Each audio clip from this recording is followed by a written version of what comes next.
Have you ever felt like improving your mental health and it's just another thing to an already overwhelming to-do list? Be hearing about meditating for an hour, as I often recommend meditation, perhaps overhauling your diet, starting a new exercise regime.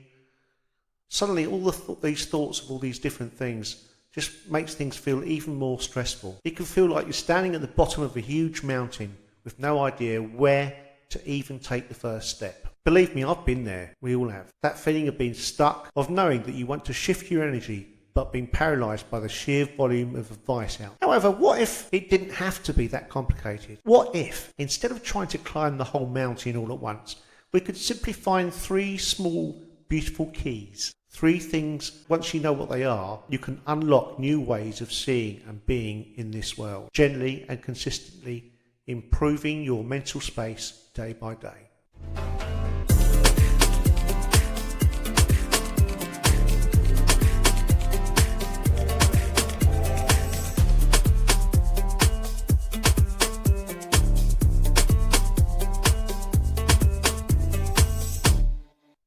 Today I'm going to talk to you about these 3 things.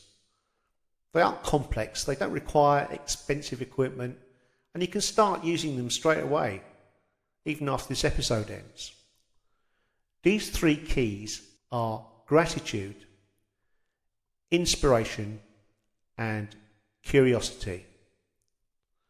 You might think you've heard all about these before. Today we're going to go a bit deeper.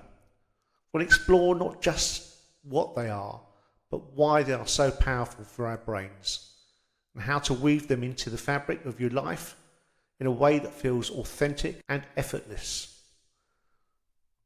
This isn't just the positive, fluffy thinking. These are active cognitive tools that can fundamentally change your relationship with yourself and with the outside world. So take a breath, settle in. Let's unlock the door to the first of these keys. Gratitude. Now, when I say gratitude, I'm not just talking about politeness or just saying thank you when someone holds the door open for you. I'm talking about an active practice of noticing and appreciating the good that is already in your life. It's so easy for our brains to do the opposite.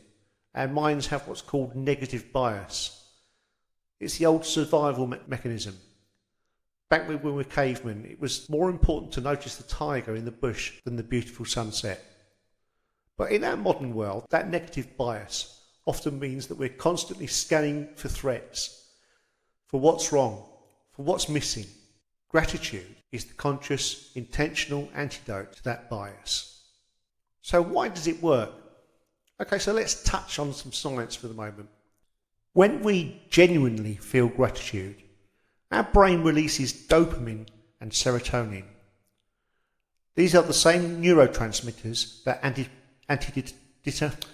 antidepressants target. I always have difficulty with that word. They are our feel-good chemicals. A regular gratitude practice essentially helps you to become your own pharmacist, giving yourself a little boost of these positive chemicals throughout the day. Over time, this practice can strengthen the neural pathways, making it easier and more automatic for your brain to notice the positive. You are literally rewiring your brain for happiness. But knowing the science is one thing, practicing it is another. So how do we actually do it? Okay, I'm going to offer you 3 simple ways to practice gratitude. The first is the classic keep yourself a gratitude journal. Okay, yeah, I know, we've all done this before, but let's refine it a little bit. So tonight, before you go to sleep, don't just write down 3 things you're grateful for, but be incredibly specific. Don't just write down my family. Write, perhaps the way my partner made me a cup of tea this morning without having to ask. Don't write the weather. Write the feeling of the cool breeze through the window after it rained, for instance. It connects the abstract ideas of gratitude to the real sensory experience. Try it for 1 week. Just 3 specific things to say. Now, how about active practice? known as the gratitude walk. This is one of the things I like to do, just to go for a 10-minute walk with one single intention, to find things to be grateful for. Don't just listen to a podcast. Don't be on your phone. Just walk and look. Notice the things around you. Notice the sky. Notice the clouds. Notice the colour. Notice the temperature. Listen out for the sound of birds. Notice the smells of perhaps freshly cut grass, or maybe the smell of the pollen from the trees. And say to yourself in your mind, I'm grateful for that. This practice pulls your head out of the endless loop of worries and into the present moment, grounding you in the world around you. The next is social practices. Express it. Gratitude is the most powerful when it is shared. Think of one person who has had a positive impact on you. It could be a friend, or perhaps an old teacher, or a member of the family. This week, just write them a short, specific message. Not just thanks for everything, but make it specific about something. Perhaps they said something to you that made you feel better. Thank yous. Sending that message not only makes their day, but it also, makes our day as well. Expressing the gratitude amplifies its positive effect. It solidifies that feeling. Be very honest about it as well. Don't make it just it could end up looking a bit cheesy if you're not careful. So make sure it's really genuinely felt. So that's gratitude. It's not about ignoring the bad. It's not about letting the bad have all the attention. It's just gentle, consistent shifting of focus. By journaling with specificity, walking with intention, sharing your appreciation, you start to train your brain to see the good that is already all around you. Once we can see the good exists right now, we can start to look forward. That brings us to the second key, inspiration. If gratitude is about appreciating what is, inspiration is about connecting with what could be. It's the force that pulls us forward. It provides hope and motivation. It gives a sense of purpose. It's in our daily lives. It's very easy to fall into routine that feels more like a rut. We become stagnant. Now, inspiration is a spark that lights the fire again. But here's a common mistake. We often treat inspiration as a passive thing. We wait for it to strike us like a bolt of lightning. The truth is, inspiration is something you have to actively seek and cultivate. You have to create the conditions for it to show up. It's about what you consume, who you listen to, and who you pay attention to. In this modern world of social media, that really is the truth. Mindless scrolling can often be the opposite for inspiring you. We see curated, perfect lives, and it leads to comparison and feelings of, I feel less than that person. An active inspiration practice is about consciously curating your inputs to lift you, not to bring you down. Okay, so how do we cultivate inspiration in a healthy way? Here's 3 strategies. First, your inspiration diet. Think of the information that you consume. Is it like junk food, or is it nourishing? Go through your social media feeds. Unfollow accounts that make you feel inadequate, anxious, or angry. Intentionally follow accounts that inspire you. These could be artists or poets, or photographers or scientists or historians, or people doing some amazing charity work. Actively seek out podcasts and books and documentaries and TV programs that explore subjects that you're passionate about, or tell you uplifting stories of human resilience. This isn't about creating a positive vibes only bubble. It's about shifting the balance from draining content to fueling content. The next point is to find your anchors. The anchor can be a person, a story, a piece of art, a piece of music, something you can return to when you feel lost or unmotivated. For me, it's watching documentaries about the natural world, listening to an inspiring piece of music, perhaps watching a David Attenborough documentary His passion and wonders are infectious.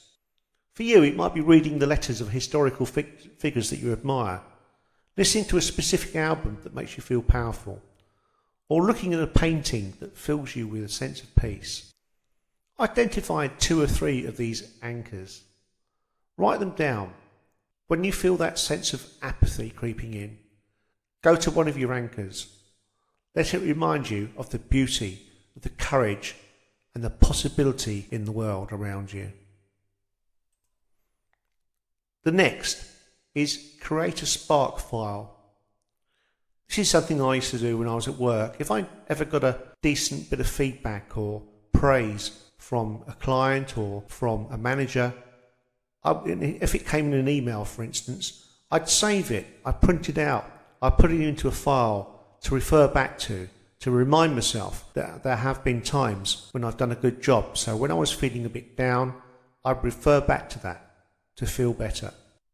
A spark file is a single place where you save every little thing that sparks your interest. It could be a quote from a book, something you heard on a podcast perhaps a photo you saw. It could be a physical notebook or a digital document on your phone or your computer. The point is to act on these ideas, to have a treasure chest that you can open whenever you feel creatively or emotionally dry. Browse your own spark file for powerful ways to re-engage your mind and remind yourself of what excites you. Inspiration isn't a luxury, it's a necessity for good mental health. It counteracts feelings of hopelessness and stagnation. It's part of your inspiration diet. Identifying your anchors, keeping a spark file. You create a rich inner world even when the outer world feels challenging. So we have gratitude, which grounds us in the present good.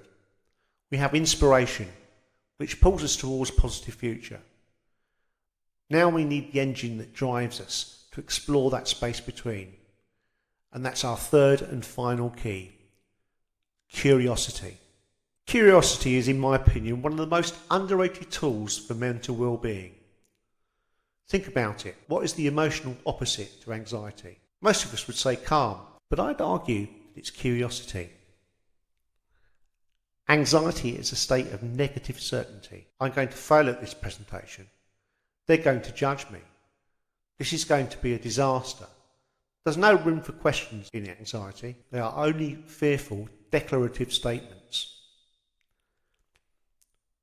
Curiosity is the complete opposite. It's a state of open, non-judgmental questioning. It's the voice that says, I wonder what will happen. What proof do I have about the negative thoughts that I had? What can I learn from this? Have I tried it before? If I have, can I try doing that from a different angle, with a different attitude? You can't be anxious and genuinely curious at the exact same moment. They are mutually exclusive states. The fascinating thing that I've discovered is that by choosing curiosity, we can step out of the role of the victim who is being subject to a scary world. We can step into the role of the explorer who is on an adventure. It's a profound shift in perspective. So, how can we intentionally practice curiosity? Here's 3 practical ways. First, ask better questions. When you have a wave of anxiety or self-judgment, try to get curious instead. If you've made a mistake at work, for instance, instead of thinking, oh, I'm so stupid, just get a bit curious about it. I wonder why I did it that way. What can I learn from it for the next time? If you're nervous about a social event, instead of thinking, what if nobody talks to me? Get curious. I wonder who I might meet.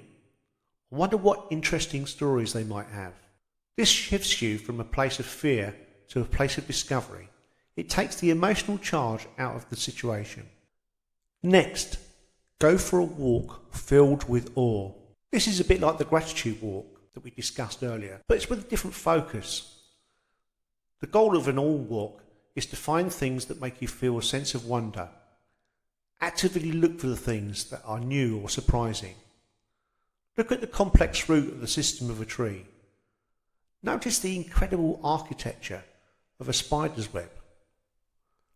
Lie down in the grass and watch the clouds morph into different shapes. The goal is to engage your beginner's mind, the way that a child sees the world, where everything is new and fascinating, or has shown to reduce stress and makes us feel connected to the world around us.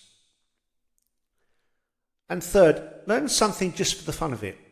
Pick up a new skill with absolutely zero pressure to be good at it. The goal is the process, not the outcome. Buy a cheap ukulele and learn 3 chords from it, from a YouTube video perhaps.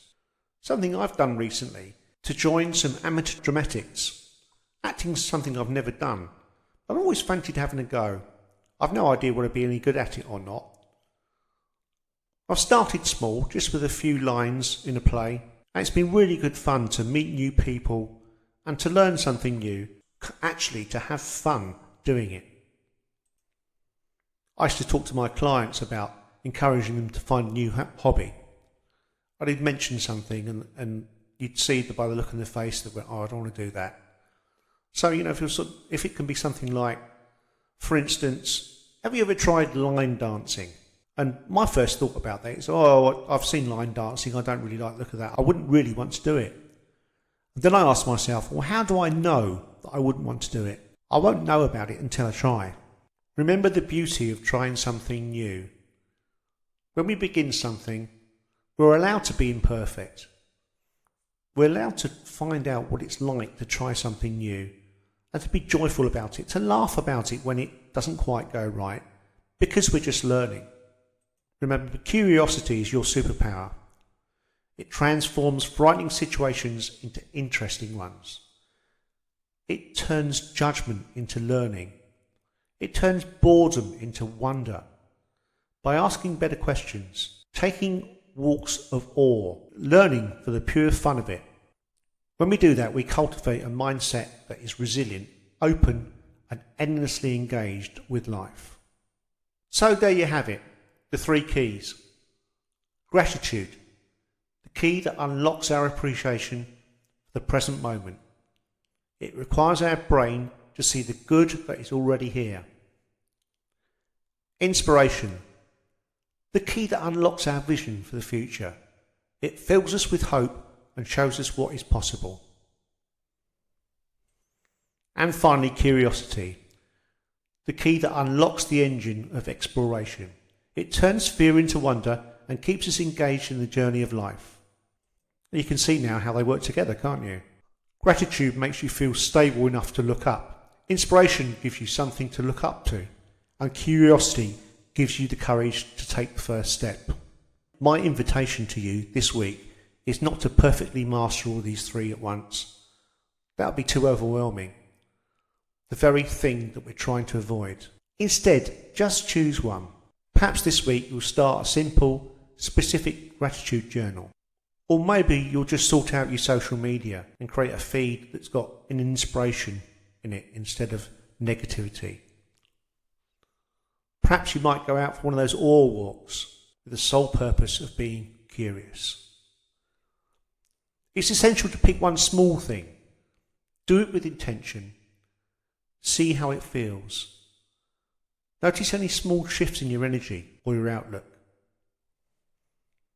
These practices aren't a magic cure, but they are a compass. They will gently, consistently point you back towards a state of peace, engagement, tranquility and well-being. You already have everything you need to begin this. So I'm going to start by genuinely thanking you for listening to this podcast and joining me on my podcast, Peace Unplugged. It's an honour to share knowledge, a bit of wisdom with you. If you found this episode helpful, then please consider sharing it with someone else who might need to hear it as well. So until next time, be kind to yourself. Take care of yourself. Drop me a line in the comments. Let me know your thoughts. I'd love to hear from you. Bye for now.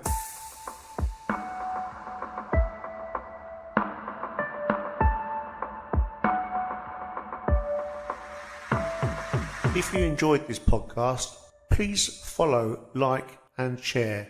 Thank you very much. Martin, Peace Unplugged.